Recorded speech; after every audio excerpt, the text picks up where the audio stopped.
আসসালামু আলাইকুম। কেমন আছেন সবাই? আশা করি অনেক ভালো আছেন। সরকারি চাকরি দেবার নাম করে সহজ সরল শিক্ষার্থীদের কাছ থেকে হাতিয়ে নেওয়া হচ্ছে লক্ষ লক্ষ টাকা। হ্যাঁ, ভিডিওটা আপনার জন্যই, তাই আপনাকে অনুরোধ করতেছি সম্পূর্ণ ভিডিওটা দেখবেন এবং আপনার মূল্যবান মতামত কমেন্ট বক্সে লিখবেন।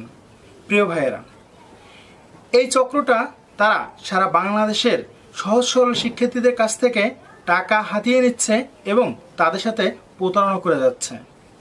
কিভাবে প্রতারণা করতেছে সেই বিষয়টা যদি আপনাদের সাথে ক্লিয়ার না করে দিই, হয়তো সেই ভিডিওটা দেখার পর আপনারা কিছু বুঝতে পারবেন না। আসলে তাদের রেলওয়েতে চাকরি দেবে বলে তাদের কাছ থেকে 2 লাখ 3 লাখ যে যা দেয় আর কি তেমনিভাবে টাকাগুলো নিচ্ছিল। তারপর তাদেরকে পাহারাদার হিসেবে চাকরিতে দেয়া হয়। অর্থাৎ রেলওয়েতে যে ফুলের টপ বা ফুল গাছগুলো আছে সেগুলো পাহারা দেওয়ার জন্য কিছু সংখ্যক লোক এই এজেন্সির কাছ থেকে নিয়ে থাকে। আর এই এজেন্সি এই জিনিসটারই ফায়দা উঠাচ্ছিল। এই এজেন্সি সহজ সরল শিক্ষার্থীদের বোঝাবার চেষ্টা করতেছিল যে আমি তোমাদের রেলওয়েতে চাকরি দিচ্ছি, অর্থাৎ সরকারি চাকরি দিচ্ছি। অথচ তারা কিন্তু সরকারি চাকরি দিচ্ছিল না, তারা কিন্তু তাদের এজেন্সিতেই চাকরিগুলো দিচ্ছিল। এই সহজ সরল মানুষগুলো তাদের কিছু জমানো পয়সা আছে অথবা তাদের ভিটা বাড়ি বিক্রি করে দিয়ে সেই পয়সাগুলো কিন্তু তাদের হাতে তুলে দিচ্ছিল। একটাবার চিন্তা করে দেখুন প্রিয় ভাইয়েরা, এই শিক্ষার্থীগুলো তাদের ভিটে বাড়ি বিক্রি করে দিয়ে তাদের হাতে টাকাগুলো তুলে দেওয়ার পর যদি প্রতারণার শিকার হয় তাহলে তাদের অবস্থান কোন জায়গায় গিয়ে দাঁড়াবে? তবে বাবারও বাপ আছে।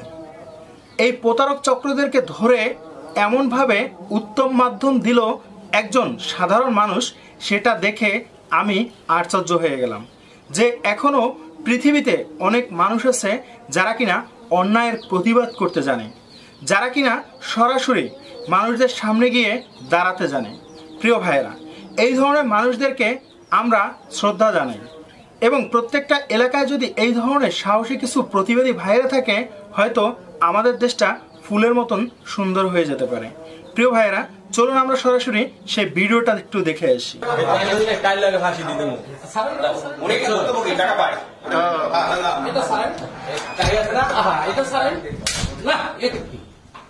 হ্যাঁ, এভাবেই একজন সাহসী প্রতিবাদী ভাই গর্জে উঠছে সেই প্রতারক চক্রের উপরে। প্রিয় ভাইয়েরা, এই প্রতারক চক্র কোনো অবস্থাতে স্বীকার করছিল না যে তারা মানুষের সাথে প্রতারণা করতেছিল। অনেক হ্যাস্তন্যস্ত হওয়ার পরে তারা এক পর্যায়ে স্বীকার করে যে হ্যাঁ, আমরা মানুষের সাথে প্রতারণা করছিলাম।